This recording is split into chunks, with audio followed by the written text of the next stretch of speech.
What up? Boo! Oh man, my voice is just not doing it today. I'm usually really good at this, and it goes wrong. But Rebecca, welcome to the Mikey G Web3 podcast. How are you doing today? Thanks so much for having me, Mikey. I'm great. How are you? I am super pumped. I'm pissed that I didn't give you the full what up, folks. Did not work out today, but it's totally okay. Before we get to this amazing, it's going to be an amazing conversation. I'm super excited about it. Little updates about Mikey G. Tons of amazing new guests coming up too. We've got a lot of abstract people. Kevin D. Gods. This guy has raised funds in the hundreds of millions of dollars. I'm sure we'll get to how much you've raised, Rebecca, but amazing entrepreneur.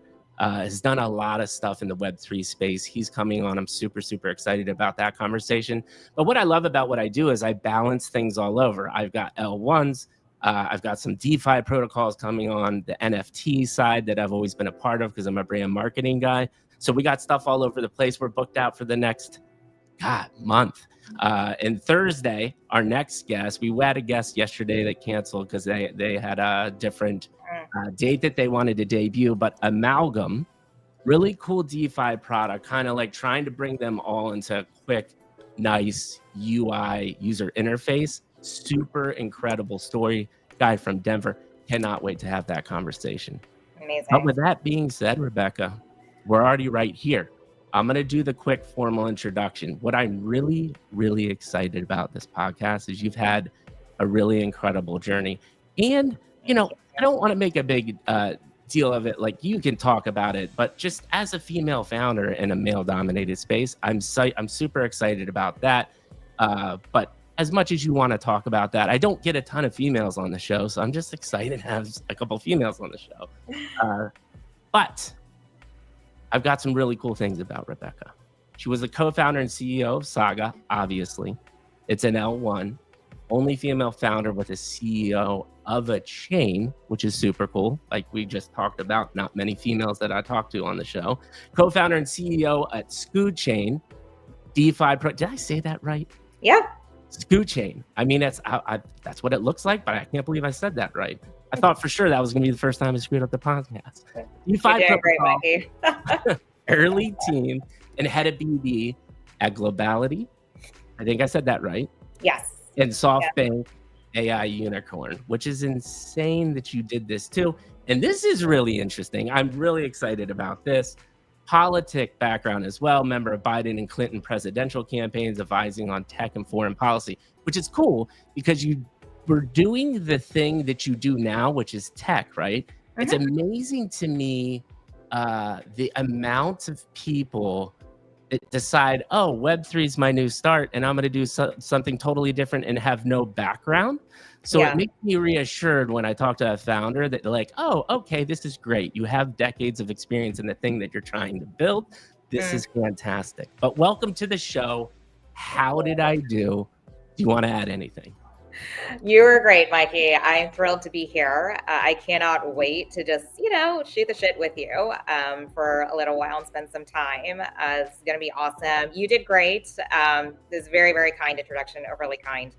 And I like to do these kinds of things because I'm at the point in my career, my journey now, where it's not about me really like talking, oh, these are all the things that I did. And, trying to sell something, although, obviously we'll talk about Saga later, but I'm at that point where a lot of people ask me for advice and they will ask me to be their mentor or to help guide them.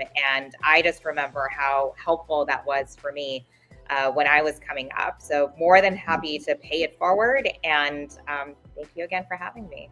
That is such an amazing thing. And here, the one thing I forgot to say, I feel horrible at this. So I have two co-founders. The first co-founder, Maddie, who doesn't do the podcast as much because he's actually constantly trading on real estate. When we started this whole thing, we really, childhood buddy, known him over 30 years. Yeah. We knew there were a couple verticals that could create amazing residual income and generational wealth, which is real estate, media, investing, construction, I think is another one too. Yeah. So he's really down this real estate rabbit hole, just doesn't have much time. and I've really taken the forefront of the podcasting. But I Hmm. have another co-founder, Bubble, who is an incredible strategic mind. And Hmm. I'm going to go off script here a little bit because I would love Okay. your thoughts. Yeah. The last 6 months of my life, Hmm. from a business perspective, have grown exponentially because I found a counterpart that complements my skill set. It's And, amazing. and what is your advice or experience on that, right? Solopreneur Yeah. versus finding like this person that you really vibe with can complement your skill set. Love your thoughts on that. It's a tough one. So, I have definitely seen projects or companies that are founded by solo founders do very, very well. Right. But having said that, it's not the norm. So whenever I see Hmm. someone, and in some ways, Saga is always in this capacity because we have a game publishing house, and so we see a lot of game developers, a lot of studio heads come by and ask for funding, support, all of Right. that, and it is very much a process of evaluating the team and the founding team in particular. Right. So, yeah, I mean, when I look at an individual coming through and it's just that person, I Yeah. mean, you have got to be an incredibly, incredibly strong person Yes. in order to do this job alone. I mean, I Yeah. consider myself a very, very tough person. But having said that, I could not do Saga without my co-founders. Just not Right. possible. Right. So having someone who Absolutely. compliments you is incredibly important. Yes. I will say though that in addition to just the hard skills that can really supplement yours and help to grow the business, Yes. you also want a friend.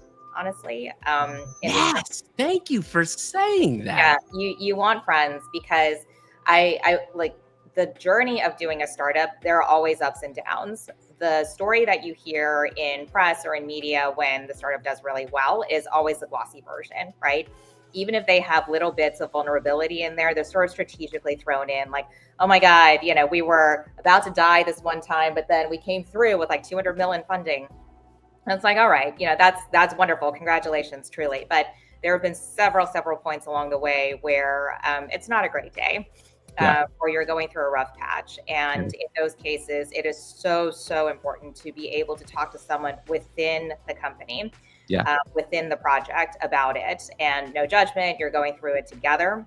Hmm. You understand each other's personalities, Yeah. and so you have each other's backs. Yeah. For a solo founder, at least this has been my experience talking to solo founders, Yeah. is they will go through those moments as well, and they are forced to talk to people outside Right. the company Right. in order to get any sort of emotional support. Yep. Yep. And it's different. It's Yeah. different because no matter how much I try to empathize or be there for you, I'm not there with you.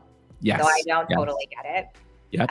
But yes, huge advocate for finding good co-founders. Yeah, and the thing that you kind of said there at the end, which I think is really important, is it's awesome to have mentors and people outside, but if you have Yeah. a friend building the same thing, you have that deeper level of context and understanding, which really helps out. So Yeah. I went a little off track here. We'll talk about No, it's a more of great these question. things Yeah. in the future, but like that's what I'm gonna do. We're gonna have a natural conversation here. But for everybody, we already got hundreds of people watching. They're gonna hear this amazing story, and I am so excited. But to get there, it's one simple question. Rebecca, how Yeah. did you get to the seat you're sitting in today? Please give me episode 1, 2, and 3. To reiterate for the audience who has never listened to this podcast before, episode 1 is your childhood years. What I'm interested in here is lessons ingrained in your mind that helped kind of form the foundation of who you are as a human being, vivid memories, anything that pops to mind. Again, nothing like do not share anything you don't feel comfortable with. You're going to give me 2 sentences and we're going to go for hours. I already know that. Episode 2 is your schooling, your professional career. Like you said, you've had a lot of things in your career. You've done a lot of things. But again, here, we're really interested in mentorship, leadership, skill sets gained, wins, failures, losses. Because like I said before we came on, these moments are so beautiful for people that are listening to, Yeah. because somebody's going to hear this and it's going to fundamentally change their lives. That hundreds of messages, and it's the coolest thing. It's why I do what I do. It's my way of giving back to the world and linking up with my superpower, which is what we're doing right now. And then episode 3 is, how did you find Web3? You've built some things in Web3 already. What does it currently look like? What are you working on? And what does the future look like? So let's have at it. Start wherever. Again, episode 1's a big question, childhood. That's very broad. But whatever first comes to mind, we'll go from there. Yeah. So, this is a very broad arc, but there are some common themes that pop into my mind immediately. So I'll go according to those themes, because otherwise we'll be here for a very long time. We'll bore your audience to tears. But earliest sort of meaningful childhood memory, I go back to this a lot, is nothing to do with my professional life or what I eventually ended up doing as my day job.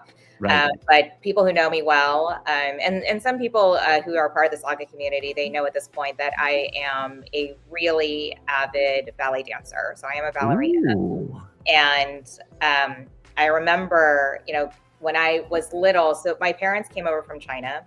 Uh-huh. And so I am technically, I think, second generation. So I was born here. And when my parents came over, they had a little bit of a community here, but not really. Right. So my mom had some family here already. My dad didn't really, he followed her. Mm-hmm. And so coming here, I was incredibly brave. They were both very, very busy.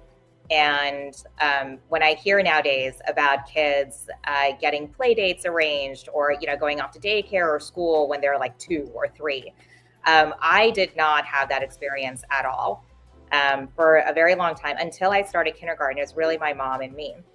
Awesome. So she was working, but until she had me, and then she decided to be a stay-at-home mom. And my dad was off working all the time in order to support us. And right. I remember that left me a lot of time to read. So I read a lot as a kid. Right. But like any kid, I was like, I need my breaks. So by the afternoons, I was watching a lot of TV, and my mother was not happy about this. Yes. Even if it was educational TV like Sesame Street. She's like, you know what? I think we can do better. So she is a huge ballet fan. And she had these, I'm totally going to date myself, but she had these VHS tapes of ballets from Russia. So at the time known as the Kirov Ballet, now known as the Mariinsky Ballet or the Mariinsky Theater. So top ballet company in Russia. And the first thing she showed me was Swan Lake. So I remember sitting there, seeing it for the first time, and just completely taken in by the movement, the music, the drama. And I just kept watching this over and over and over again. Now, it's a very long ballet, so it's not like I, watch the whole thing every day, but I kept, watching snippets of it. And then eventually, just without anyone prompting me, I would get up in the living room, and then I'd push all the furniture out of the way. And then I would start dancing along. Mm-hmm. So when my mother saw that, she was like, okay, well, she doesn't suck. So she's okay with this. She's okay. For a 3-year-old, she's okay. So at 3, she shoved me into ballet. And honestly, I loved it. I still describe ballet as my first love. And you learn so much through ballet training, honestly. Ooh, tell me a little. I'm going to interject here. Yeah. Tell me about that. I am really interested about what you learned from ballet. So I danced from the age of 3, where it's a lot of, dancers, they like to say that they started at 3 because that's sort of like the earliest age at which you can credibly start. Right. But you're not doing serious training at that point. They're teaching you how to like train your musical ear, so you generate a love of dance and you know how to respond to music and to rhythm. But they're not teaching you steps. Steps will come when you're maybe 5 or 6. But I just had a ball of a time when I was little, just being a performer. So learning how to perform in front of other people, and also discovering that I think I do have a bit of that gene. Yeah. And that came out very naturally. And then I started to actually train. Yes. And at that point, ballet is about precision at the end of the day. And if you've ever seen a ballet, then you know that it looks very effortless on stage, or it should. But there is a lot that goes into it. Right. Yeah, so it's about precision, control of your body. You get to know yourself very, very well. You learn how to, keep going even when you make mistakes. And even the best dancers in the world, every single performance, there are mistakes. That is the secret of it, is if you really wanted to scrutinize the top prima ballerinas in the world, every single performance, there are mistakes. Ballet is hard. And you have to keep going, even though you've made a mistake. You cannot show on your face. You obviously cannot stop dancing. So it taught me resilience, and it taught me how to continue to move forward and look forward. It also taught me how to work with other people, for sure. So there are some people in the dance community now, especially if they have like hugely privileged or tiger parents, who like to do private lessons. They like to do private training. And I'm very much against that. Doing it like every now and then to, polish certain steps because you need extra help, that's fine. But I think to not train in a company setting or in a school setting, you're really taking away the social aspect. And the thing is, when you are on stage, you're never alone. You are there with a lot of other people. You have to learn how to have your space on stage. So you're not running into people. You're not doing things that are not conducive to the whole of the performance, etc. Doesn't matter how high up you are, whether you're the star, the spotlight is on you all the time. It's about the whole show. So you learn to care for the collective as well. I mean, there are so many lessons out of ballet, and I still dance now. A lot of the things that I learn in the classroom, even now, are hugely beneficial for how to perform at Saga, how I go about conducting my life in general. I would say that in many ways, who I am as a person is so informed and shaped by the fact that I was a ballerina early on. I love that. And so, I mean, you just gave me enough content for days here. But so here's I want to go right into this because we kind of ended at this. Because I want to talk about the childhood stuff, because there's really good stuff there. But you ended with, even to this day, ballerina and dance helps you perform. So what do you think those skill sets are that kind of morphed a little bit, that are more relevant now than maybe, let's say, when you were 10, right? Like what are you concentrating on now that you think helps at Saga? Like, right? Oh gosh, it's a lot. So give me top 2 or 3. Yeah. I would say first thing is never stop learning. Never, ever stop learning. Everyone has favorites. Everyone has something to teach you. Now, when I was little and I was in school, you basically had like one teacher. You have 1 or 2 teachers, and they really shape how you dance. Now, as an adult, so I'm not part of a ballet company, obviously not. I have a day job. So I do not have a set location or a set company that I dance with. So I'm always in more or less open classes. And that means that right now I basically have a regular rotation of about 6 teachers. And it is a huge blessing because they all have different perspectives. And ballet, I think one of the hugely important things that I get to experience week in and week out is a setting where I am regularly not in charge.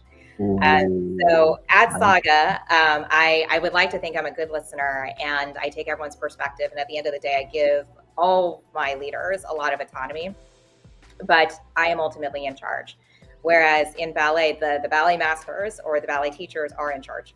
And if they tell you, move your nose to the right and you don't, you're not getting that role. It doesn't matter who you are outside the classroom, you're not getting that role. So I do think it's incredibly important to keep an open mind, no matter how experienced you are. I've been dancing a long time at this point. Everyone benefits from coaching. Second major thing is talent alone is not enough. So it really, there are some ballerinas who walk into the studio when they are like 7 or 8, and that's sort of when you start to develop into yourself, right? The very first time. when you kind of know, okay, this is what your face is going to look like, what your body is going to look like when you become an adult. Yeah. And this is also when, you know, for some of the stricter schools, they select their students. So they're looking for a very specific body type in ballet. And if you have a pretty face to go with that body type, then, you know, they're like, okay, this person has potential. But the truth of the matter is a lot of those girls who get picked out in that lineup are not the ones who ultimately make it. Yes. Because they are told from early on, you're special. You were born special. Truly, you have the genetic makeup to be a great ballerina. Yes. But you have to put in the training. Ballet is a very unnatural way to move your body. And every doctor will tell you that. We've all been to the doctor many, many times. Yeah. Usually their advice is you got to get out of this. You know, it is not natural to have your feet like this all the time. Right. But we all love it. And that's why we stay in it. But it requires a lot of work. It requires a lot of work to be able to do well. And even if you can do the steps, it's about stamina. It is about chemistry with the rest of your company mates, your fellow dancers, etc. So it is about the work. And even the greatest dancers will tell you that is their secret, that they all worked very, very hard. It's not just about talent. Right. So I'm going to cut in right here because this is my number one. I've talked to hundreds of founders. Yeah. People ask me all the time, what is it? You know, what is your top advice? Yeah. And to me, it's very simple. What you just said, and I want your thoughts on how top tier of advice this is. It's just consistent work over a long period of time. But here's where society and social media have screwed us up. A long period is defined maybe by 6 months or a year right now. When I say long period of time, I say 5 years minimum, 10 years most likely, plus more, right? What are your thoughts there? Is that one of your top things for success? Yes, but this is true, especially in Web3. I would frame it differently depending on what period you're in. So in the day-to-day, you have to work as though you're already late. I know that sounds kind of intense. No, I like it. I always tell my team, we run as hard as we do so we can make it on time. Right. And that means that, yes, you know, you are putting in consistent work, but you are doing so with urgency. Yes. Now, I think what's helpful to remember is if, you know, that big project that you're working on runs into any sort of delay, either it's within your control or not within your control. Or, you know, there's something that happens in the market where you determine, okay, now's not the right time to be debuting this, you know, whatever it is. So your clock is thrown off, in other words. I think it's very good to remind yourself that this is a long-term game. Yeah. So it is more telling yourself to keep going, to keep putting in the work at the pace at which you're working. Yeah. And not to slacken. And I think in those cases, it's important to remember the long term. So I think it is such a mental game, right? To do this job. And I think it's really important, the mindset that you put yourself in at all times. And so, yes, I do agree. It is consistent work. It is hard work over a long period of time. But in terms of the urgency with which you work, you have to pretend as though you should have arrived here yesterday. Right. No, I love that extra layer. I think that is good. We'll talk about what that can end in, which is burnout, and your thought about that as well. But you said so many good things about the childhood. And so two things that I'm very interested in, and it's so funny. I say this at pretty much every podcast. You just listed out multiple things that always come up in every conversation. Work over a long period of time, constant pursuit of learning, being adaptable, being resilient. Like, listen, these themes, they're not new. Thousands of years we've been talking about it, but you just gave it through the lens of a ballerina, which is really cool. Somebody will relate to that. One of the other things that you said that I thought was really interesting is from a young age, it made you understand about your body, but also self. Yeah. When we talk about self-awareness, I think there's people that don't even know where to start, right? My self-awareness unfortunately came from, but fortunately I had it, but I kind of went along life till I was in my late 30s. I did everything I was told to. I went to college, I got a corporate job, I climbed the ladder, blah, blah, blah, right? I was Yeah. kind of numb, because I was clinically, or not clinically, I was depressed. I had some mental illness things going on, and I had a major depressive order, and I fell apart. Worst time of my life, second to second. But that made me look in the mirror and go down the list Yeah. and realize it's me, and I need to start working on myself. I just love your interpretation of self-awareness in general, because you said from an early age you were starting to learn some of that. What are your thoughts there? Yeah, I mean, Mikey, that is an incredible journey. And honestly, a lot of people kind of go through life pretty numb, Yeah. not ever really having that moment of realization that things need to change. So good on you for that. Great. That's awesome. Yeah, I think that for me, you need to problem solve in ballet. At the Right. end of the day, you have to figure out, like, beyond the instruction, Yeah. what works for you. Right. And so I'll give you a very concrete example of this. I mean, most people know what this is, but there's a term in ballet called pirouette, which is where you turn. You turn, you have one of your legs up in sort of like a sideways V formation. So that's a pirouette. And it's one of the hardest steps in ballet. It is very, very personal. So every training regimen spends a lot of time on this step because it is so hard. Right. And it's also, it shows up in every single ballet. You can't get away from it. But the thing is, for some people, if they are so blessed, they are natural at this. They just do it very, very well. I was not one of those people. I have many other strengths. Turning is not one of them.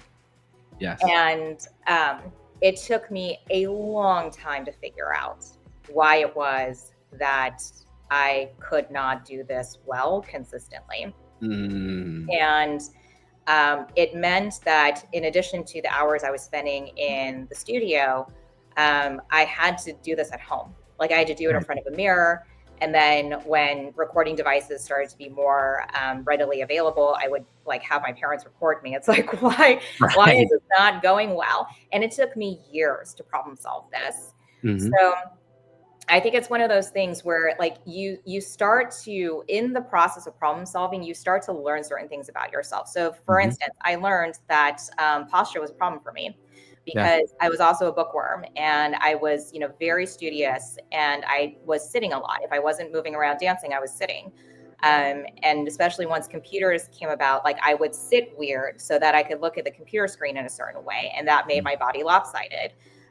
So that threw off my balance for turns. And I mean, that was just one thing that was wrong. But you start to really scrutinize, why is it that something isn't working? Right. And one of the nice things about ballet, because it is physical, is you have evidence that something's not working. Right. You can see it. You can see it. The audience can see it. You can't run away from it. Yes. So it teaches you to also be honest with yourself. That it may be the case that critic is really mean. That teacher is really mean. That rival that you have in class is total bitch. All those things can be true. But something is wrong with you if it doesn't look right. So it teaches you very early on to have that relationship with yourself where you can be honest, and then that will open up the space to improve. I love that explanation. And I think the things that you said that really resonated with me, I had that movie, that movie scene moment, right? I'm brushing my teeth, I look up and I'm like, oh shit, it's me, in the mirror, that happened to me, right? But what you said, there's two things that I think make this really, really difficult, which is you have to be true with yourself, you said, right? And you have to be, no one wants to be critical of themselves. But what's interesting to me, though, is the other thing that you said. We both got to the same conclusions through different ways, which was experiences, right? You're experiencing this ballerina, which is forcing you to think about yourself and understand these things. So another way that people can start this journey is to pick things that make you be introspective, right? Yeah. Like Yeah. the outcome for you getting better, if you're passionate about this, is inherently you have to be introspective about yourself and be Mhm. critical and grow from that. So I Yeah. thought it was just a beautiful way of you saying that, and that this whole narrative of through ballerina, like you almost want me to put some ballerina shoes on. That would be a complete We always need male dancers, Mikey. It's never too late. it would be a complete disaster. Yeah, like it's not going to work out for me. But the learning lessons are incredible in this Yeah. pursuit of learning. The other thing in the childhood, and then we can kind of move on because this ballerina stuff has already gotten us so many, and I'm assuming that's just like we said, it's going to be consistent through your life. Yeah. We get on to more of the high school years, but you said something really important. So I have he's about to turn 18 months old. Being a father completely changed my life. And Yeah. one of the cool things that I've done is I sold my house in the Bay Area. I moved down to Southern California. I'm in a generational home with my in-laws, and we have like a really close-knit family. My Amazing. in-laws are able to help raise my son. You know, they're my daycare. And like, I even said this to them the other day, like, it's so cool. I like go down in the living room because I have like the perfect setup, right? I get to work from my office and then I can just go down and pop and say hi to everybody when I want to. But Yeah. there's just like this hustle and bustle around the kitchen, but it's just a loving environment. And Mhm. so you said you had the opportunity to have your mom around a lot because she wasn't working. I Mhm. would I would love to hear your perspective on just that uh, that closeness of family, how much that means to you, or maybe it doesn't. What are your thoughts there? Because I think it's an interesting topic because there's so many variations of founders that come through this. Yeah. But what's your thoughts in general on that? Ooh. This is this is a very big topic for sure, Yeah, and um, I have to say that for anyone who's listening, they probably immediately recognize as you're starting to talk about family that for Asian American children, yeah. this is a particularly complicated topic. Oh, And okay. We haven't yeah, gone on a complicated topic on the Asian American families before. So whatever you're comfortable talking about. yeah, no, not at all. No, I'm very open, and because I've gone through it, Right, right. I am more than happy to share my story. Would love to hear So, this. um, I would say, I'm sure people like have heard of the term tiger mom, Yes. and I would say that I did not have a tiger mom. I had a dragon mom. Oh, Who was man. very demanding, very Right. demanding.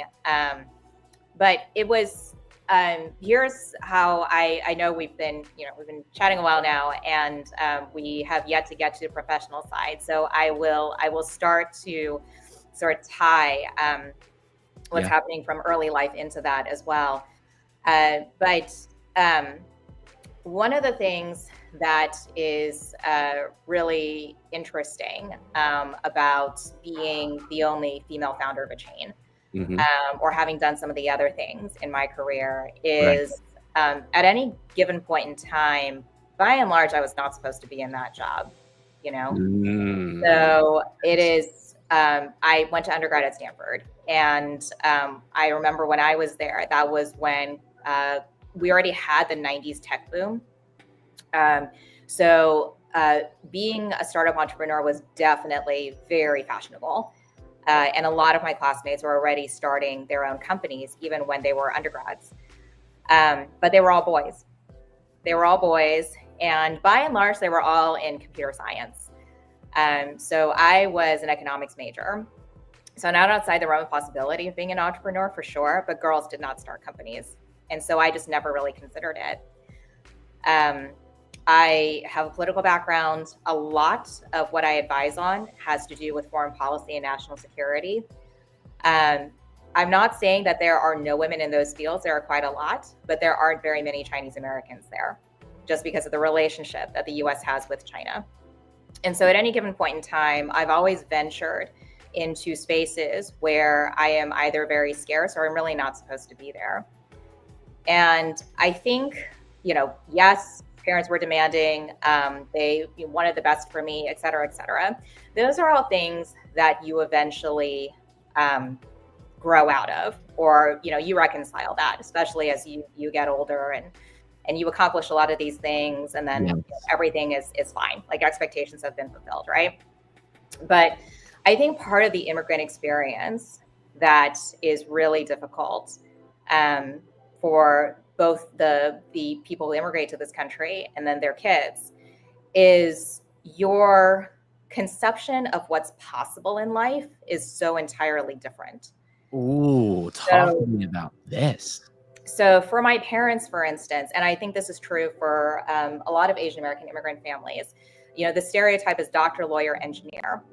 And it's not just because those professions are high paying or they're very stable or, blah, blah, blah. Like those are very desirable professions. Right. But I think that Asian cultures tend to prioritize those because they're also very achievable. So if you work hard and, you're honest, you have good integrity, and you're smart about your career moves, you can make it in those professions and have a nice life. It's not a bad life at all. Right.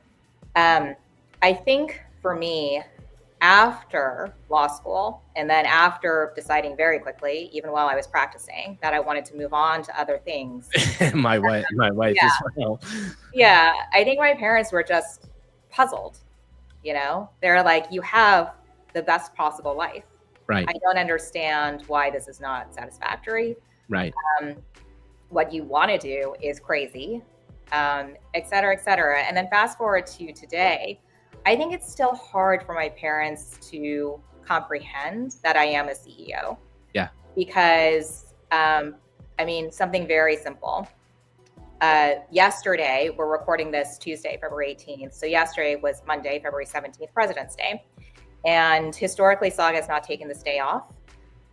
We know it's a federal holiday, but we haven't really observed it. And there's also a lot going on right now. So we worked yesterday. And I remember saying to my parents that I wasn't able to visit them because we got to work today. And they were like, "Oh, your boss is so mean." That is hilarious. Right? And I was like, still haven't wrapped their head around it. Have not wrapped their heads around it. And it's one of those things where when this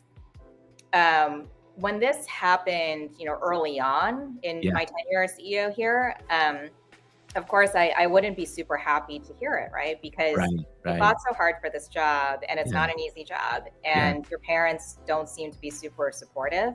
Right. But I think what I have realized as I step back and I think about, these last couple years and then all the years before that, it's not that they're not supportive or that they're not proud. It's that they can't conceive of it.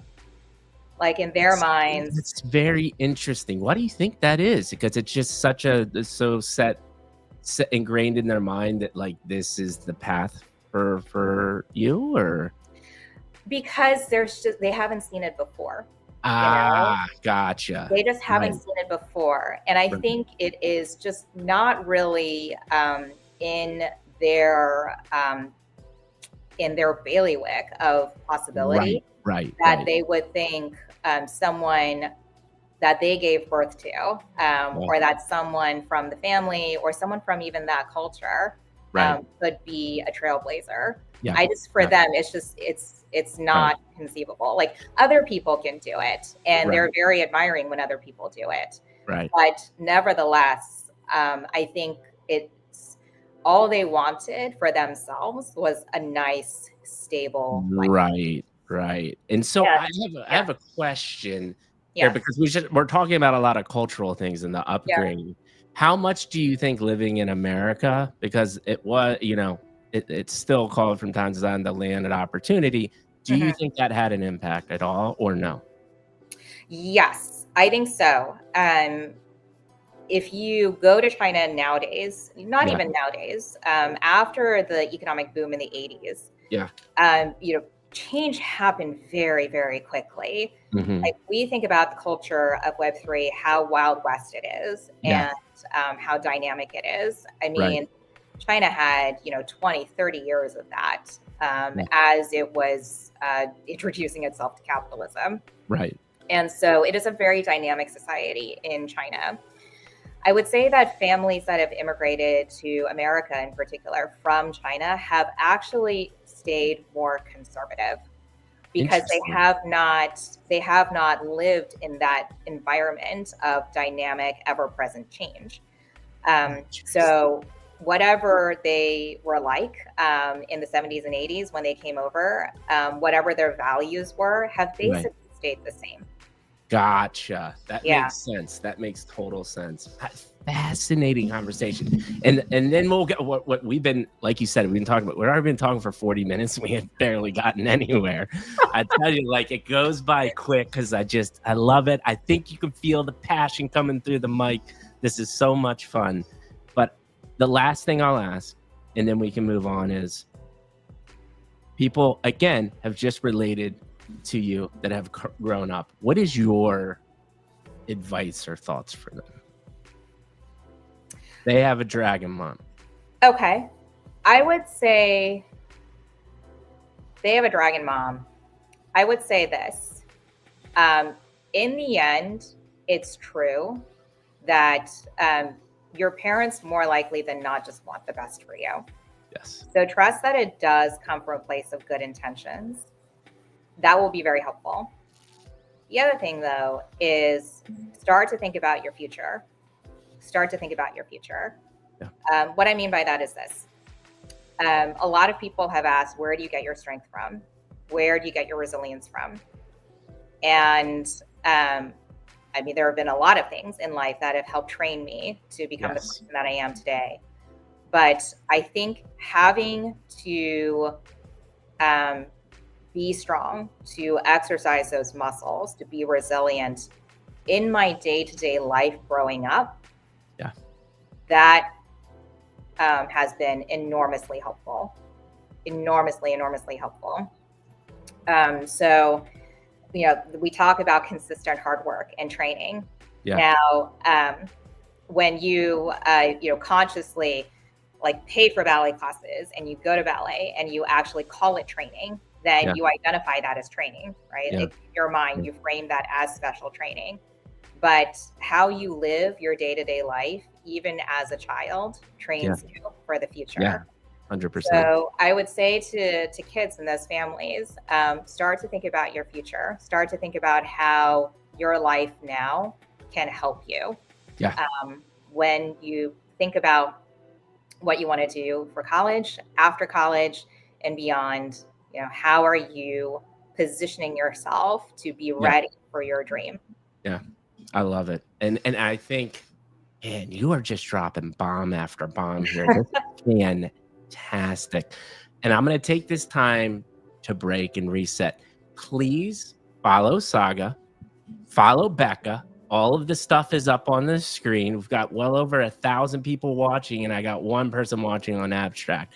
Come on over to Abstract because there's a link in the comments of the description of the live stream on Twitter. What's awesome about Abstract is we can chat. We can be a little interactive. If you're liking the conversation, if you want to go a different direction, I can help you out. But when you comment on Twitter or anything on Twitter, it's a horrific streaming platform. Yeah, Elon, I said it. You got to get your crap together. And Abstract is a way better platform when it comes to streaming. So please hop on over. But amazing conversation already, Rebecca. I really appreciate, and it always blows my mind, and it means the world to me that you're opening up and sharing this with us, because I think it's really, really critically important that as technology moves faster and we technically get more connected, people don't spend time doing this anymore. And it's really frustrating to me. It's really, really frustrating. What are your thoughts on that, actually? Yeah. So Mikey, first of all, you are a very gifted interviewer. So thank you for opening up this space for me. This has been amazing. But it's a great question about connectivity and how you actually relate to people. Right. Right. So it's a tough one because, so Saga we're a layer one, as you mentioned. We're a general purpose chain. But having said that, a lot of our history has been in gaming and entertainment. Yes. And I personally have spent a lot of time in the entertainment space, and I do love it. I love performing arts in general. And a lot of my closest friends are in entertainment. Having said that, I definitely see the dark side of it. And especially as more and more people get into it now, because you can be a micro influencer and then work your way up, et cetera. You don't necessarily have to be, quote unquote, in the industry to sort of start to get into the industry regimen. Right. You have to think about, how you present, how your life comes across, what you look like, how you dress, et cetera. What is your brand? What is your persona? Right. And what I always say to people is, in the end, be yourself. Yes. Be yourself. There is one thing that is 100% true about human connection, and that is that people, above all, love authenticity. Yes. You don't have to be the prettiest. You don't have to be the richest. You don't have to be the best speaker. You don't have to be the most dynamic. You don't have to be like, I don't know. I was about to say a person's name, but so many people now. It's hard to keep your heroes, right? Yeah. But you know what I mean. You don't have to be perfect at all. That's not what people look for. People look for someone who is secure in themselves, who's confident, and who's authentic. Yep. Because guess what? When you are that way, whoever you're talking to, you give them permission to be themselves. Absolutely. And there is no greater gift to people. They may not say it, but that is what people respond to. If they feel safe, if they feel accepted, if they feel there's a great warmth in your presence, then they will want to be around you. That comes through in camera. That comes through in social media. It doesn't matter what the distribution channel is. That is a singular first principle and truth that you can always go back to. So a lot of that does get lost in the fog of war and like needing to get likes and subscribers and updating your metrics for media, right? It really does get lost. But when I advise people, or when people work with Saga, that's always what I go back to is, 100%. Don't, even if we've hired you to do a video for us, even if you are, quote unquote vendor, don't sit there and ask me like, give me the script. Tell me exactly what to say, how to say it, what do you want in my background, how do you want me to look, etc. It's like, I've told you sort of what our objectives are and what the essence of this brand is. Now tell me what you want to do. Yeah. Like I hired you for a reason, Tell me what you want to do.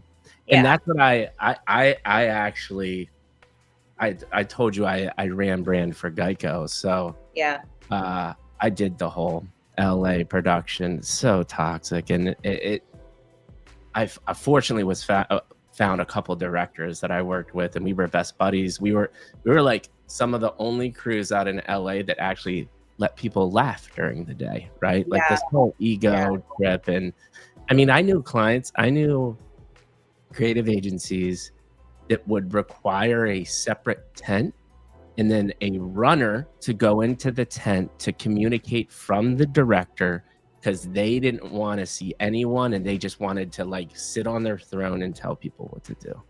And I'm thinking to myself, how does this even exist?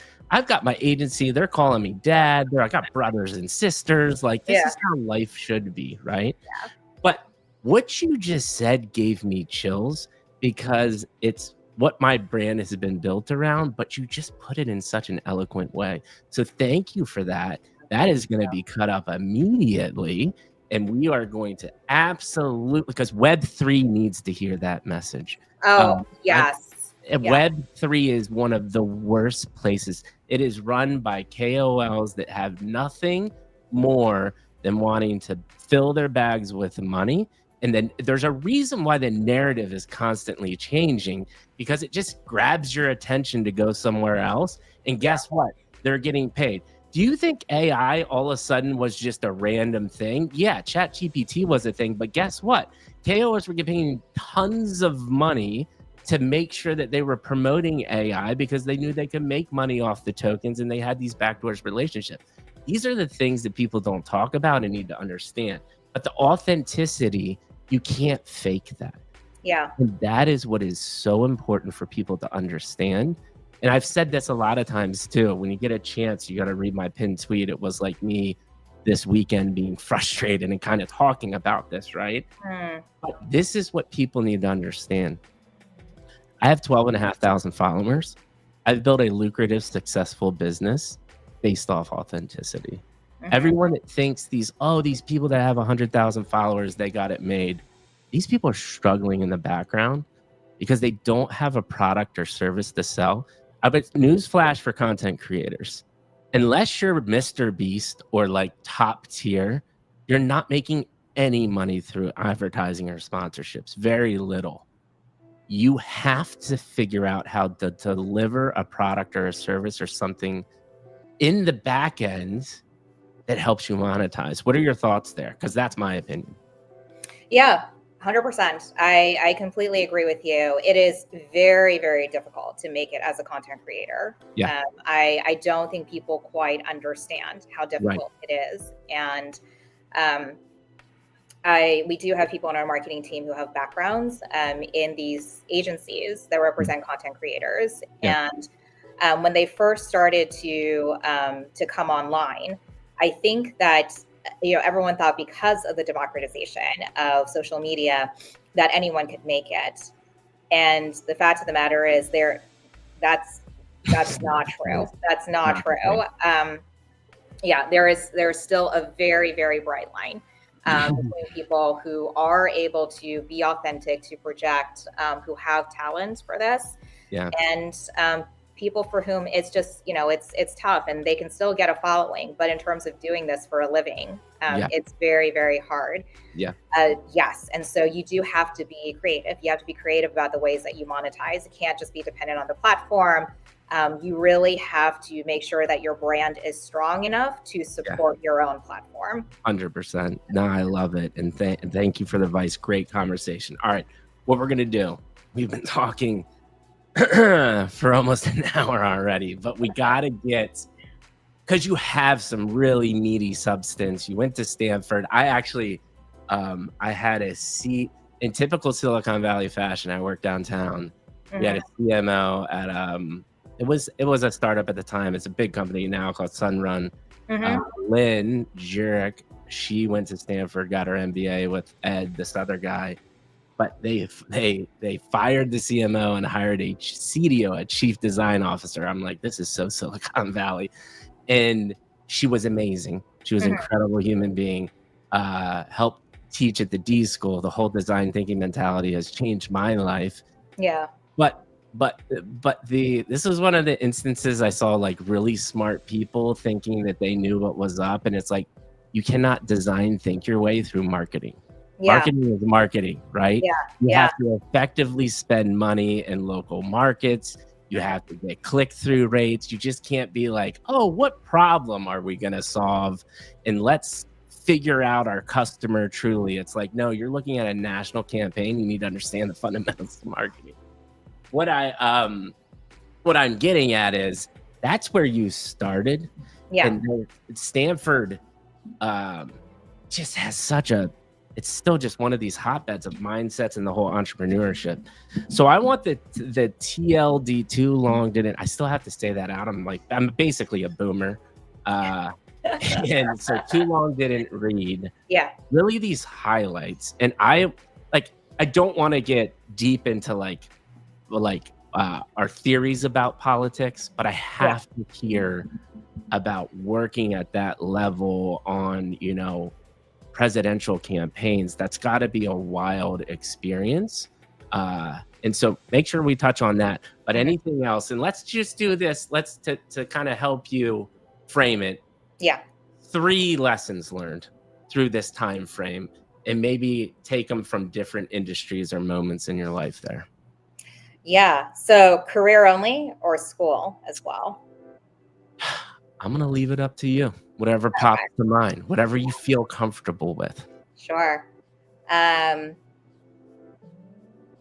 Okay. So I'll keep it to 3, and then I'll pick one from each. So let's start with school lessons. Love it. I would say the one big lesson I learned from college actually doesn't have too much to do with Stanford itself. So it's not some, star insight into building startups that you haven't read before. There's several books, lots of articles written by Stanford people on how to do startup. So I don't think I'll offer anything all that different there. Right. But when I was in college, I, again, did not have it in my mind to become a startup entrepreneur. I wanted to be a lawyer. Right. I wanted to be a lawyer because I had a knack for talking early on, and my parents were like, "What are we going to do with this?" I fainted the sight of blood, and I didn't really have the temperament to be an engineer. So they said, "Okay, by process of elimination, it's just going to be a lawyer." Right.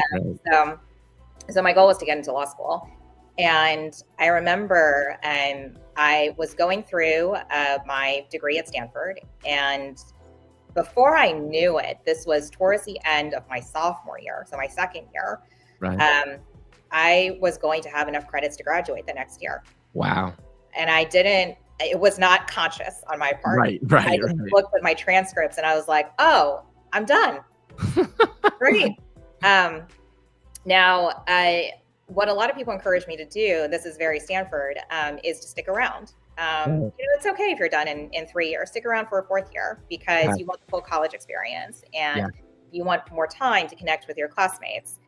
And me being me, and I was like, it's very expensive to just hang out. Right. Is what, around $60,000-$70,000 at the time.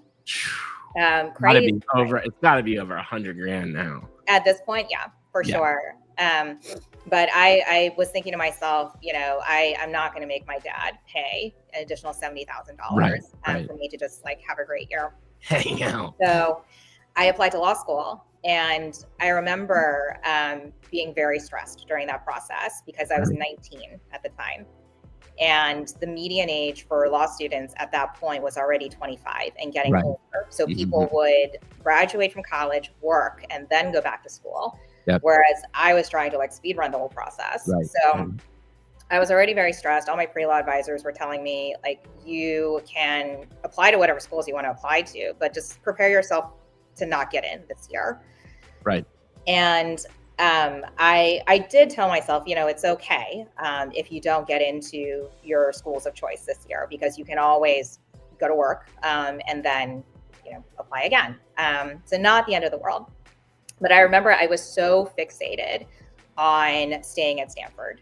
Yeah. Because I really loved the environment. I wanted to stay in Silicon Valley and tech, et cetera. And it didn't matter what other schools I applied to. I was fixated on that. Right. The first acceptance to come through was Harvard. And then everything changed. Yeah. Because they gave me a really great package. I flew out there, met with the professors, and I was like, this is where I should be. I heard that's kind of a good law school. Yeah. It's not bad. It's not bad. Yeah. But the life lesson I took from that is I eventually got into Stanford, but not until much later. Yeah. And at that point, I was like, no, it's time to actually decide where I want to go. And what I learned from that is when you fixate on something, when you really, really want something so badly that you think about it all the time and everything is geared towards that, you're very unlikely to get it. But the good news, I hear a lot of the opposite, and I don't know if this is social doing social. Yeah. But if you put your mind to it, you can do anything. And you're actually saying the opposite a little bit here. No, my experience has always been the more you want it, the less likely you are to get it. But the good news is what you do get will be so much better. Okay. So there's a little nuance in there. There's a little nuance in there. So, I this has worked out. Like, you really want to date a certain guy. You think he's, you know, the be all end all. Doesn't Right. work out. And Right. then like a few months later, you meet the love of your life. Yes, Um, I love yeah. that message. I think that's a great twist on it, and I haven't really heard that. I think it's, and this comes from, see, I love what we do here, because that, the way you made that comment makes sense to me with your background, right? Mhm. Because you have had this experience of trying to achieve this top tier stuff. But at Yeah. the end of the day, when you look back, you got a lot of things that you wanted. And I Right. think there's something to be said there. And that's a great piece of advice for people that listen to this. Another fantastic short comment. There is one thing that you said that I Mhm. think will be interesting to hear your feedback on, which is this, you had a choice at this moment in time to go work and then come back to law school, or do it Mhm. when it's young. Would love to hear your insights on the benefits of going and going straight into law school, more Yeah. schooling at a young age versus getting a little bit of experience and revisiting. I mean, put it this way, and especially now, Mhm. I think if you are not entirely sure whether Right. you want to go to law school or not, Yeah. it's no longer the case that law school is sort of like second college, where if you're not sure what you want to do, Right. but you kind of want to get a graduate degree, then a law degree is not a bad choice. Mhm. Um, I don't think that's the case anymore. And so what I tell pre-law students nowadays, or people who are younger in college and thinking about their future, you don't have to decide immediately. Love it. You don't have to decide. So for me, I was sure at the time. Obviously, I'm no longer a lawyer. So yeah, that was a twist. But Yeah. at the time, I was pretty sure. And that's why I went straight through. But Yeah. if you are at all thinking that you want to explore other professions, go for it. Go for it. Love You it. have lots of time. Honestly, a legal degree, if you decide to go for it, can be applied in so many ways. Yeah. And while you are in law school, yes, it's true that for, say, the first year, you have to focus.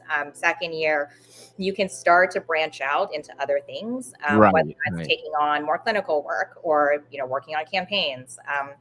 You can start to do more things. And then third year, I mean, most people are just kind of there to complete the degree, but it's not that difficult anymore. So you have time, in other words, to figure it out, and give yourself space to figure it out. You know, this is interesting to me because you did live a little bit of regimen there, like growing up, and then your insight, actually looking back, was to let yourself breathe a little bit. And I think Yeah. it's important, and it comes back to this always comes up, right? Just this concept of balance.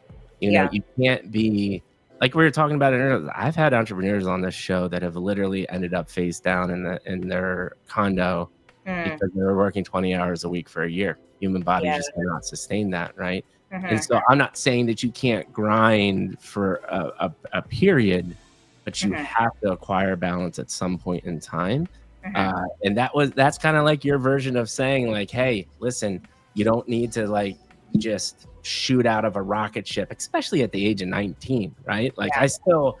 I'm still frustrated that we've built a system at the age of 18 or 19. We're forcing people to do exactly, figure out the rest of their life. I'm like, that's an Right. absurd idea to me. Yeah. Yeah. Uh, but no, that was just interesting, like that dynamic there and your advice. So thank you for that insight. Let's go professionally. Couple things there, and then we'll get to Saga. Again, hard, like we're going a little longer than I thought. I have a hard stop at noon. Not Okay. sure if you can go to then. Oh, let's see. This is turning into Joe Rogan. It's like sit down for 4 hours. Which Like, guy, Joe Rogan. Listen, if you don't want to do business, we can get right into Saga. Yeah, no worries. I don't want to like shortchange your audience, so I can do a couple things real quick from professional life. I'm sure people are interested in hearing about the political piece. So I would say the main lesson from doing presidential campaigns is you actually learn more from your opponents than you do from your own team. Ooh, I like this. Yeah. Tell me, and how do you learn that? Like, what was the process in this time? Is it just listening to them speak, going deep into their documents and narratives? Like, what does that look like? Practically, what does that look like? Yeah, so I think you don't have to go that deep into it. So I, as you mentioned, I was on the Clinton campaign for 2016 and then the Biden campaign 2020. And there were definitely people who worked full-time on the campaign. So I was never full-time. Right. Gotcha. I was an advisor. I only worked part-time there. But for people who worked full-time on the campaign, this was their job, to collect binders and binders and binders of what Trump would say and analyze it, try to respond to it, et cetera, et cetera. Right. And you don't have to go that deep into it if it's not your job. Right. For me, it was just a lot of observing. So in both campaigns, I advised on foreign policy and tech policy. So obviously, I had to be aware of what opposition was saying in order to be able to effectively craft policy. Right. And then, you're on a campaign. So everyone's always interested in strategizing and adjusting tactics as necessary in order to win. Right. So you have to be observant. But what it means is, again, it's be honest with yourself. Be honest with yourself. Yeah. And it's easy. It was a lot easier for me because as someone who was not within the campaign, it was not my workplace. Right. I did not have to be in the war room with my colleagues all the time. Right. And the benefit of that is that I could have been more honest with what was actually happening. So first time around, we lost. Yeah. And that was a huge lesson. We were supposed to win. Yeah. Everybody thought that Secretary Clinton was supposed to win. Yeah. And so that led to a period of introspection. It's like, wait a second. How was Trump able to connect with people such that this was, first of all, close, and secondly, he won. Yeah. He won. Yeah. So already then I was seeing a lot of the media tactics, the political strategy that got him to win a second time. Yeah. And honestly, I mean, being now in crypto, those lessons have been incredibly helpful. Not just because politically, crypto tends to be more aligned with the Trump administration, but also because, honestly, a lot of the same media dynamics and strategies have been adopted by crypto. Yeah. Can you share any of that or any just high level thoughts there? Because that is super interesting to me. So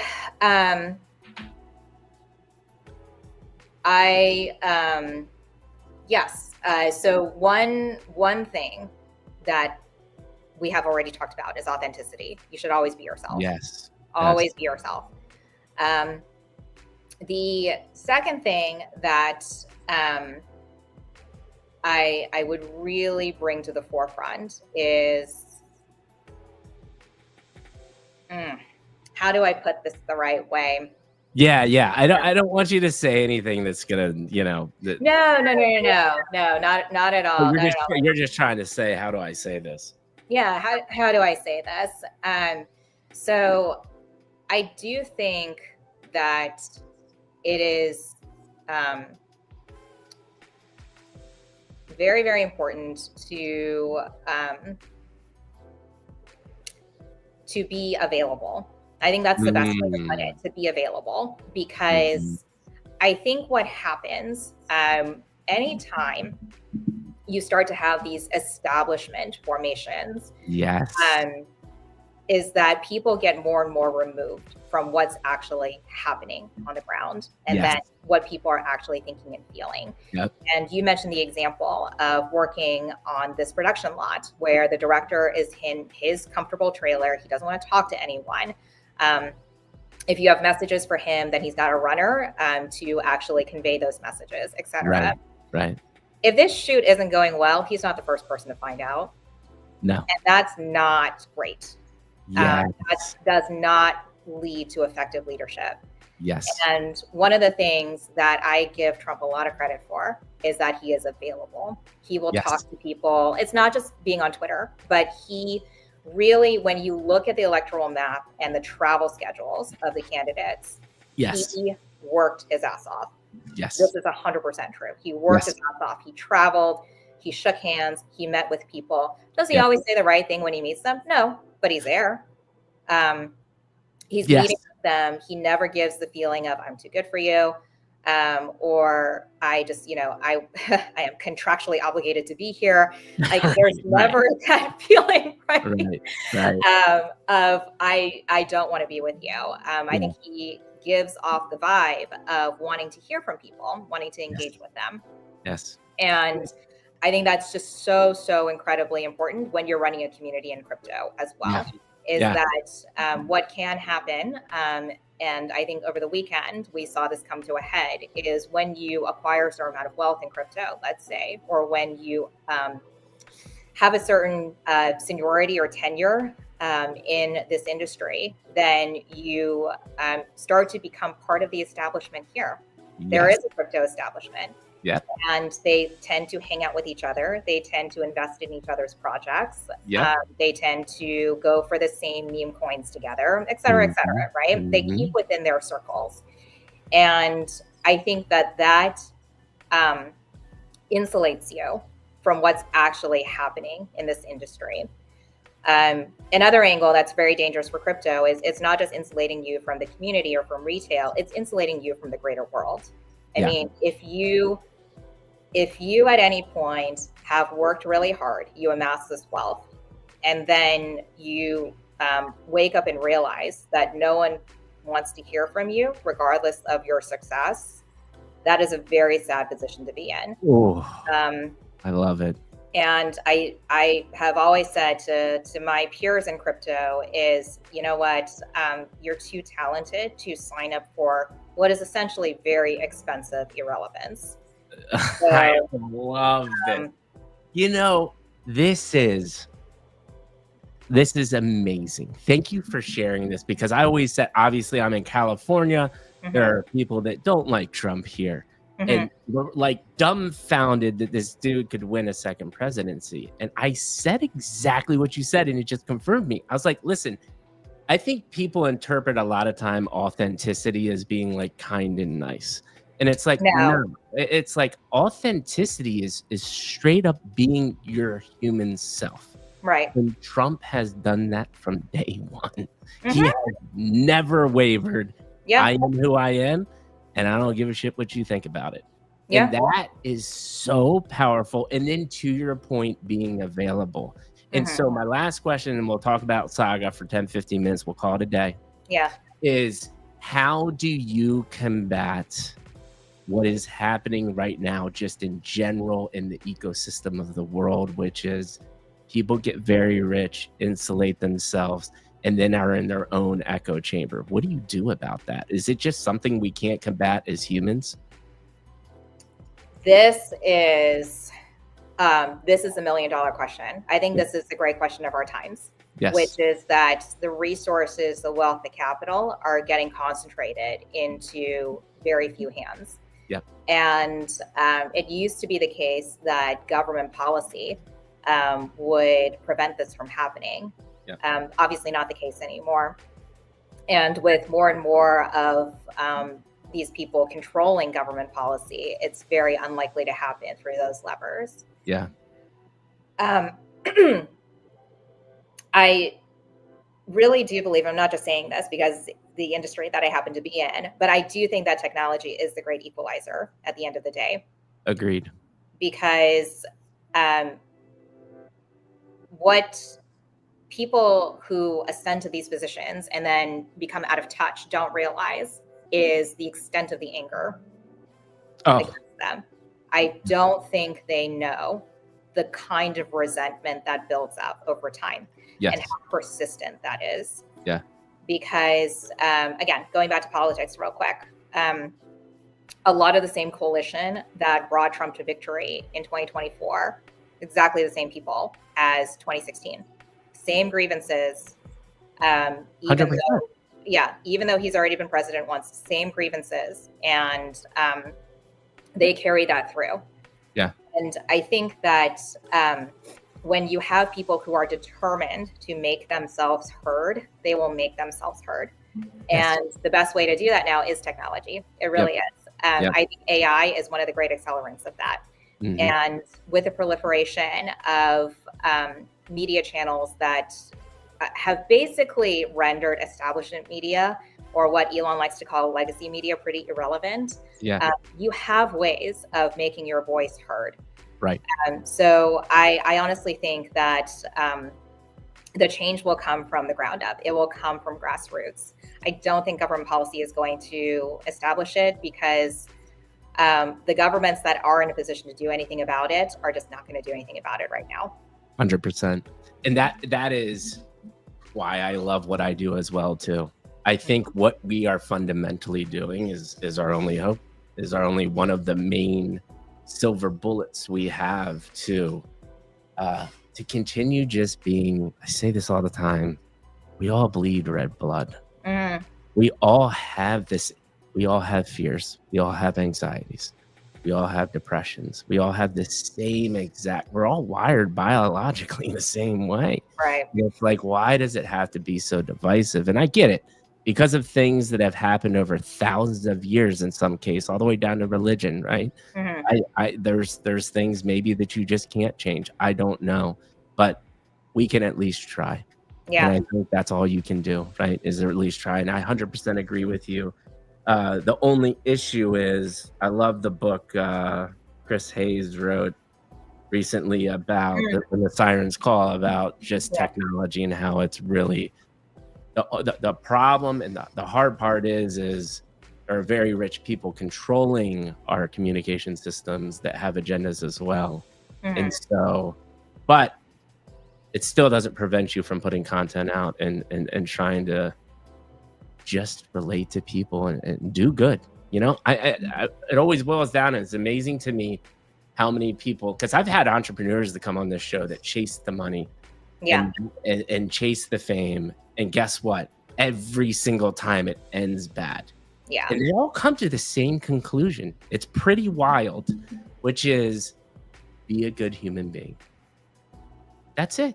That's what it all boils down to. But we make this shit so complex, right? And it's hard. I get it. But beautiful, beautiful conversation. I want to give you the spotlight on Saga.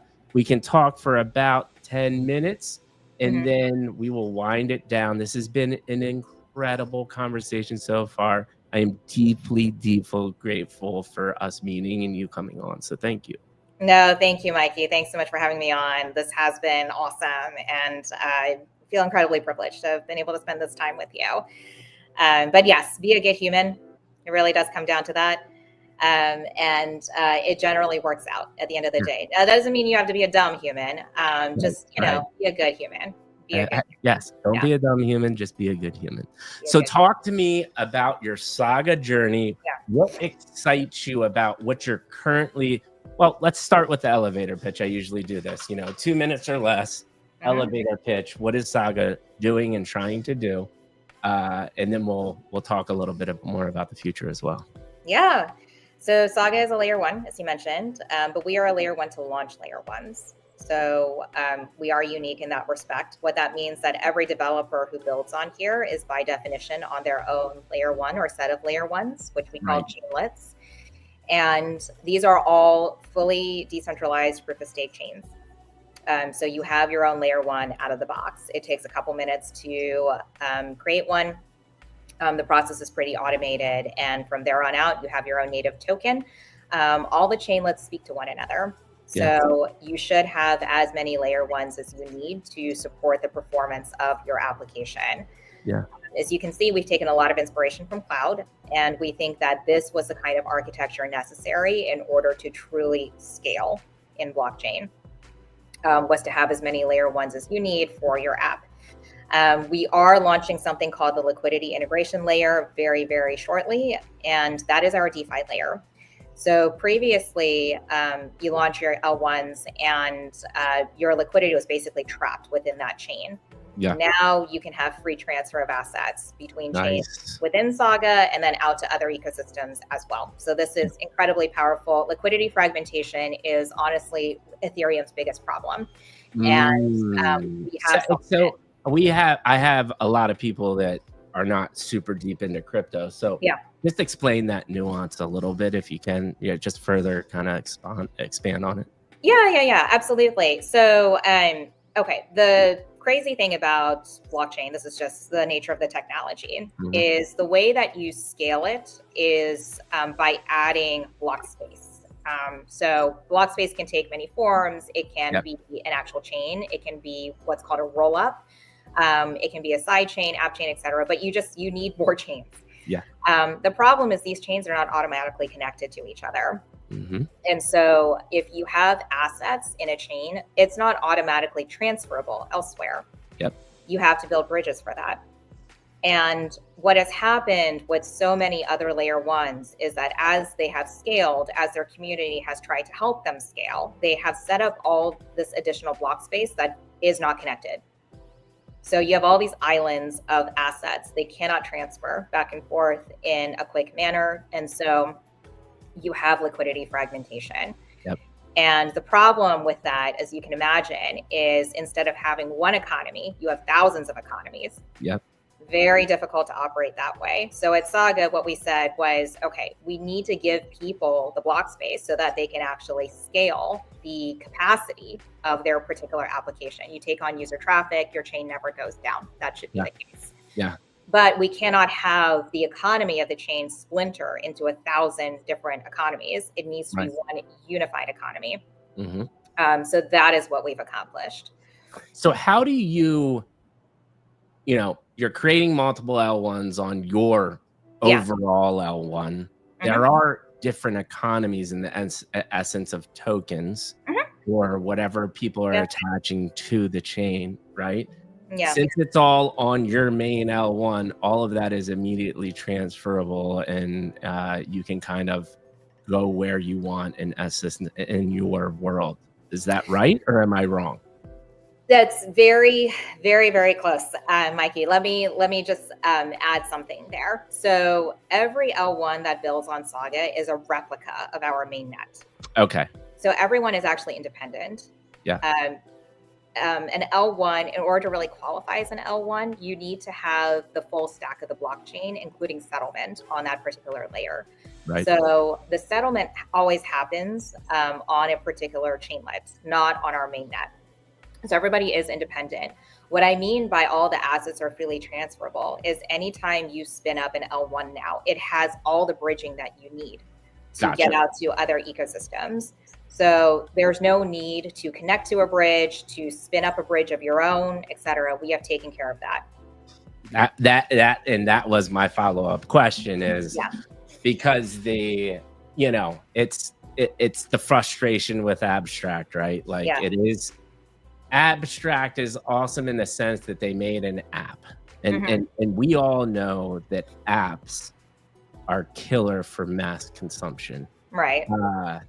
But it still suffers from I gotta bridge my ETH to abstract ETH, and that's a process. And it's if we're creating consumer-facing things, this has to be a click of a button, because nobody is going to be like, what? I need to go to, what the hell is Jumper?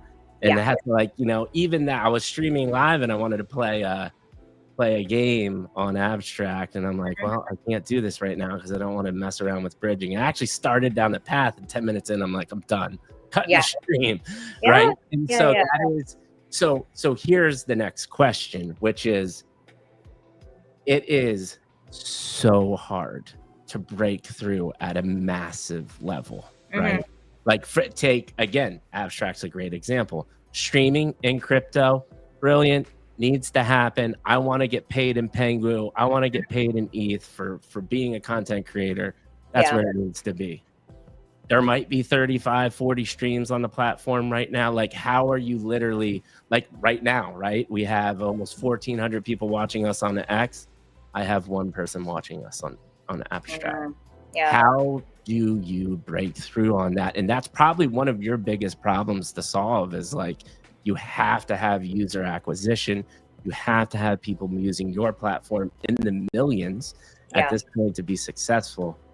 Talk to me about that, because that is a massive beast. It is. So the way that Saga has positioned itself from the beginning is, even though the people directly using Saga are developers, we have really fashioned the brand for consumer. So it should be the case that whenever an end user, so whenever a consumer looks at the Saga brand, they should immediately identify with it. And all of our marketing, all of our messaging is positioned towards the consumer, because at the end of the day, if a developer is building an app on here, it should mean something. It should mean something to be a Saga application. We've also targeted very specific kinds of applications. So our history has been in gaming and entertainment. Right. And this year, we completely changed up our gaming strategy. So I think most people who are at all familiar with Web3 gaming would agree that it has failed to date. It has failed. 100%. There is no breakout title. There is no breakout title on the horizon from a native Web3 team. And therefore, the strategy that we have employed over the last few years has not worked. Right. So we completely changed it up. The thing about gaming is, at the end of the day, gamers are here to play great games. They're not here to make money. There are other ways that you can make money. In fact, most of the time, people think of gaming as a distraction from making money. So people are here to be entertained.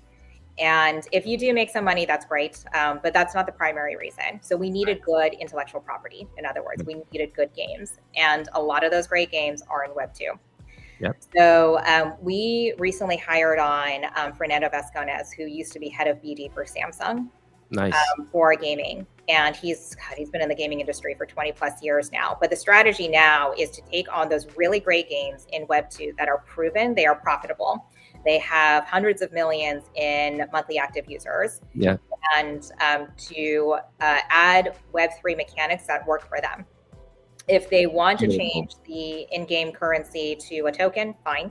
If they want to introduce peer-to-peer trading in a marketplace, which is not possible in traditional gaming, then that's great. But I would say the big moneymaker for us is probably AI agents.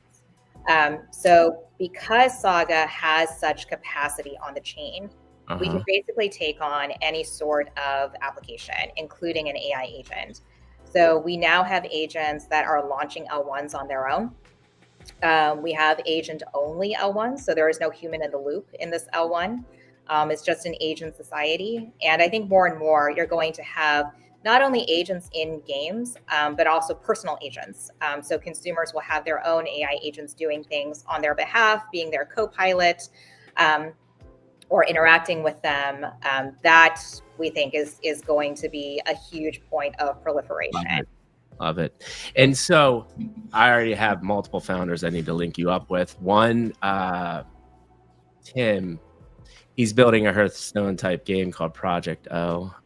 Really, really cool. I want to link you up with him. But then the AI thing you just brought up, I'm doing strategic advising for this project called Project 89. And the whole base of this is gamification and entertainment, but the concept of Westworld, right? Back to this, we had this conversation of Westworld went bad because even though they're robots and they aren't have human souls, you just need to treat things good, right? You need to be a good human being. And so the whole point is AI agents are actually capped at what they can do. And to create the most robust ecosystem, you need humans to interact with agents and even actually evolve agents by agents asking humans to go do real world things that agents can't do. So it's this beautiful like symbiosis. So your platform allows that to happen more efficiently. So thank you for sharing that insight. I mean, this is awesome. This is fascinating. Is there anyone in the industry doing what you're doing? No. Who is your competitor? You don't have a competitor. So we do have competitors, but I would say that no one is going about it the same way that we are. So I would say, what differentiates yourself? I'm interested in that. Yeah. So let's take Avalanche, for instance. I would say Avalanche is a competitor. They also copy our marketing a lot, but that's okay. Sorry, Avalanche. Yeah. No, it's okay. Imitation is the sincerest form of flattery. Yeah, exactly. The thing about Avalanche is, well, first of all, it's an older generation of technology. So they do have their own layer one. It was just a layer one, singular layer one for a long time. Now they have the concept of subnets. But subnets, first of all, do not have interoperability. So once again, you're off on your own island. And they are also not spun up automatically. So if you think about what it takes to build a layer one manually, gathering the validators, making sure that you have a tech stack that is secure enough and robust enough to support a layer one, automating all of that is not easy.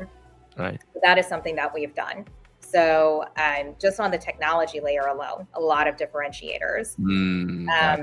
But also in terms of the target. So I think that one of the things that we did early on with respect to gaming, at least, was we knew that we had to open up a publishing house. So we are the only chain to have our own game publisher. And that is because a game succeeds, not just because the technology in the game is great. It is because you have a great distribution channel strategy. 100%. No one realizes how big this is. It's like one of the biggest parts of the equation, right? Yeah. And honestly, I think what a lot of people who are fresh to gaming do not realize is that the big companies that you talk about, whether it's Activision, Epic, Riot, Rockstar, et cetera, these are first and foremost publishers. Yep. They do start to have development arms that develop their own games, or for the games that they publish, they will take on significant development services. Yep. But they are first and foremost publishers. 100%. So we decided to open up a publishing arm. That is something that Avalanche has said time and again they are not interested in. Brilliant. So yes, another differentiator. There are other competitors as well, but I would say in terms of spirit and the markets that we're going after, Avalanche is probably closest. Yeah, and what I'm hearing is what you're creating is one of the more, if not the only, just like kind of most inclusive when it comes to technology on an L1 that enables you to develop and be a creative, to build things, right? Like you are the builder's platform too. I don't know. You could just coin that, like I just told you, like you're the builder's L1. That's a whole marketing campaign right there. I'll give you that for free. Thank you, Mikey. But yeah, no, this is amazing. So next 3 to 6 months, and then I'm going to ask you one final question, super softball. Yeah. And then we'll call it a day. Okay. Sounds good. So Saga next 3 to 6, I mean, it's crazy. So liquidity integration layer is coming out. That's our DeFi layer. And for DeFi to come to an L1 for the first time is a very, very big deal. So we're looking forward to opening our DEX. And then we will also open up DeFi primitives like borrow lend, perps, token issuance, bonding curves, et cetera, after that. But one of the cool things you can do when you have what we call infinite horizontal scalability, which is, you keep adding L1s to scale, is you can really pound your chains with as many transactions as you want. Yeah. And that allows you to basically have no limit to which you can engage in trading activity. Yeah. So that leads to a real difference in outcomes for anything DeFi related. So very excited about that. In terms of gaming, we are going to announce some of the first Web2 games coming into Web3 on Saga very, very soon. So GDC Game Developer Conference is at the end of March. That is a big milestone for most game companies out there. Yep. It's where a lot of things get announced and unveiled for the first time. So we will be talking about those titles there, but we will also be unveiling AI agents in games. Yeah. So that'll be super exciting. And then the work continues. The work continues after that. One of the big pushes for us this year is getting to mainstream. And it's not just the volume of users that is incredibly important. So for us, just on the games alone, we're going to have hundreds of millions of monthly active users on Saga, which will be amazing. And this has been our North Star all along, is we have to get the users in here. But the other big thing, and I think crypto is having a real crisis about this right now, is how do we get to mainstream adoption? Yep. Because the fact of the matter is you can have the president issuing a meme coin. It does not mean that people are going to start using this technology writ large. That did not happen. And I think right now, it's not just the greater world that is looking at crypto with skepticism. It's also people within crypto itself becoming 100%. increasingly disillusioned. Like eyeballs does not mean adoption. Yes. All of it. These all are just stunts, right? Yeah. And what's unfortunate is, in this is why I love what I do too, is not only now we know you as a human being, I can relate to you. I believe that you can produce some amazing things because of your work ethic and all of the things that you've gone through. But now we get to have this educational conversation as well too, and that's the biggest thing that lacks, right? Right now, education on crypto is on Twitter, on crypto Twitter, and it is people that are KOLs that aren't even educated about the space.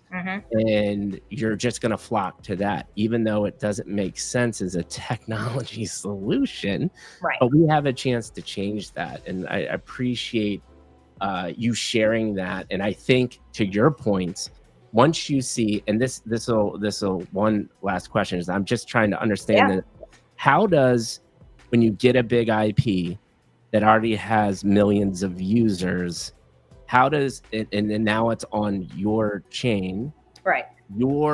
They're still offered through the traditional platforms, just basically the Web3 parts of it are delivered through your ecosystem. Is that right? Like, that's correct. For me as a gamer, I'm logging on, and now this new feature is available, run through your technology, but as an experience, it still feels the same to me. Is that right? It should feel the same. It should feel exactly the same.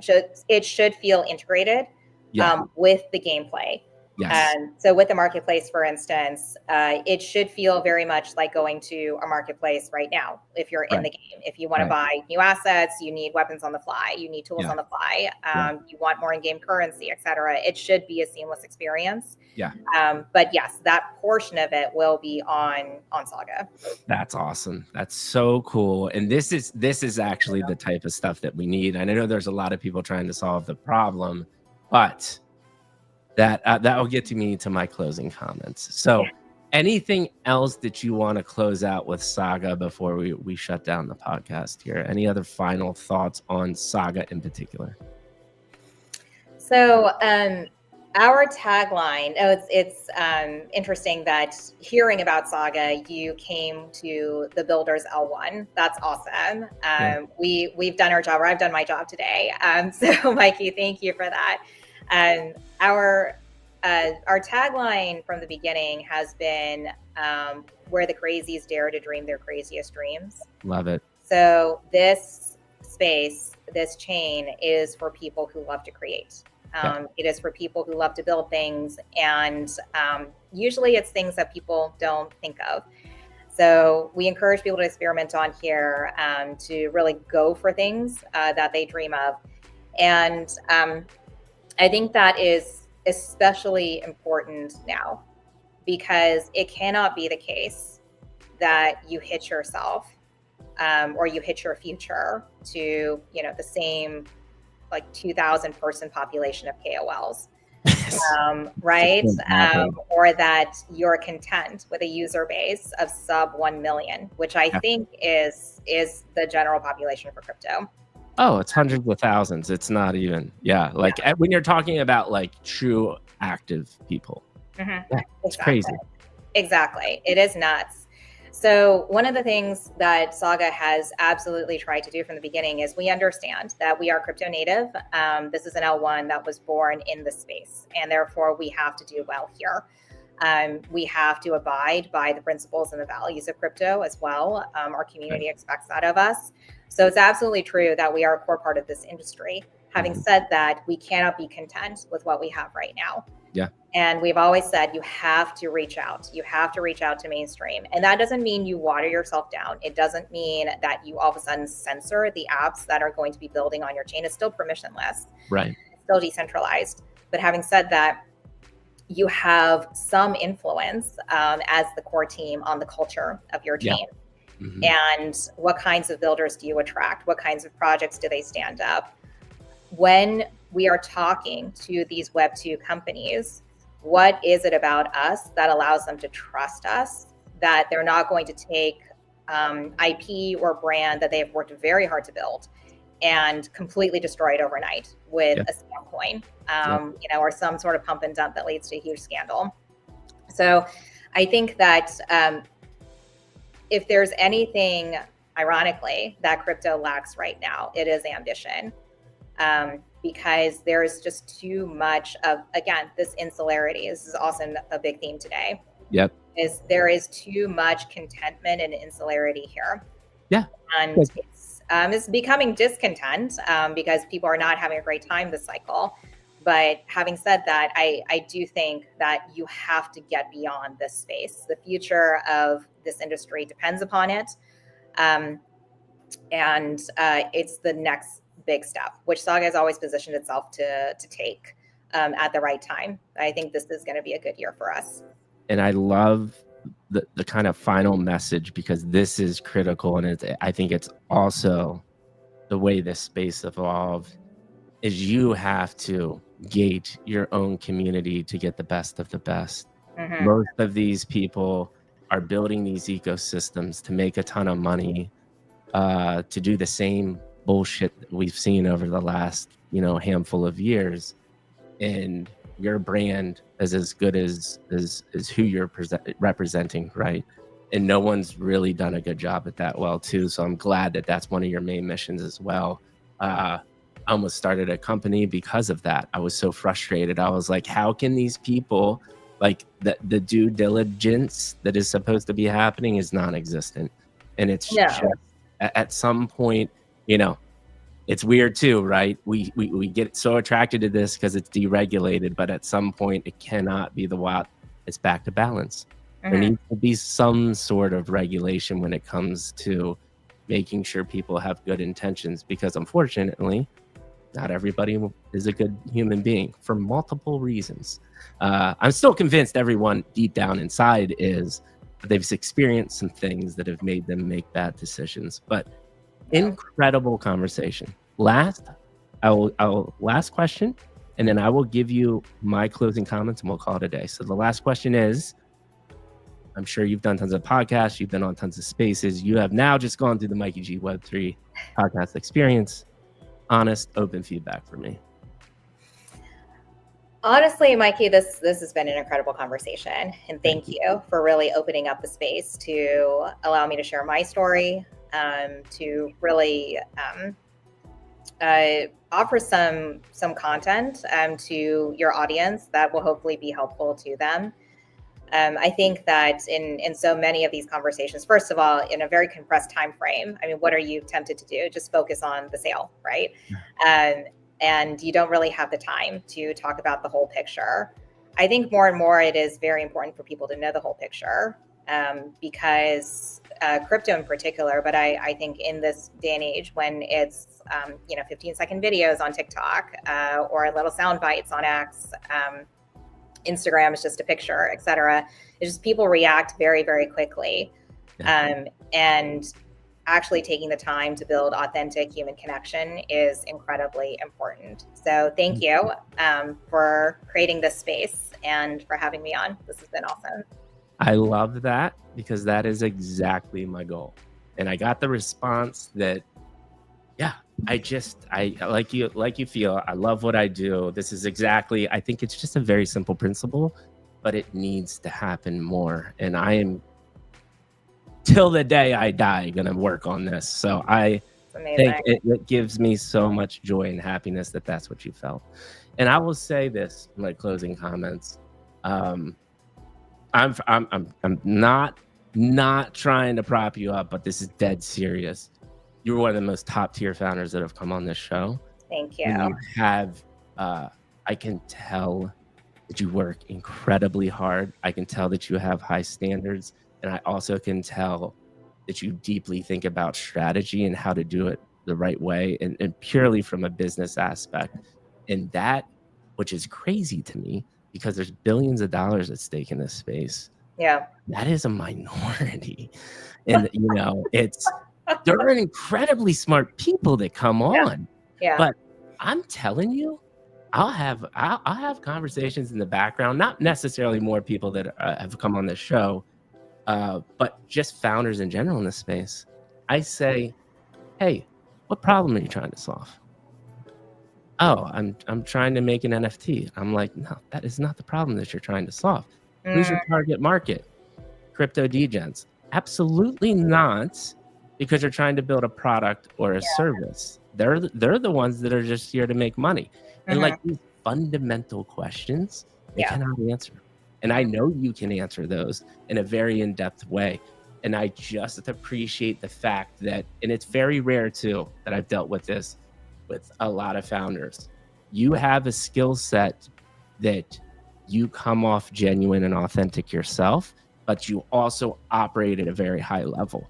Because a lot of the people that I talk to that operate at a very high level, it's just this kind of like in between trying to be authentic, but really business kind of focused. That which you possess is an amazing skill set as well. So do not lose that, please.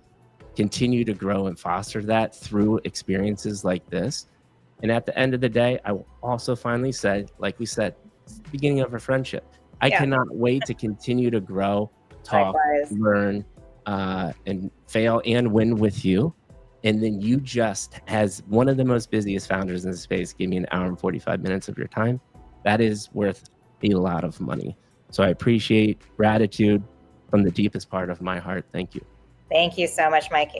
It's been amazing to be on, and thank you for giving me the time as well. We're all incredibly busy, and I mean, you have run this conversation so incredibly well. So thank you so much again for creating the space. And honestly, once again, you know, I'll close this off by mentioning something that I talked about at the beginning. It's about paying it forward, because I know how much it took to get to this space, and how many people have helped me along the way. Whether they knew me or not. I mean, sometimes it's people that I don't meet, but I hear something they say or read something they write about, and it really is a huge change. So I hope that I'm able to help other people as well. But thank you. You 1,000% did today. I promise you that. I promise you that. There's already comments in Twitter and other places that said this was just fundamentally one of the best conversations they've heard. So you have done that. And with that being said, Rebecca and Mikey G had an amazing time today. You have a great rest of your day, and we're out.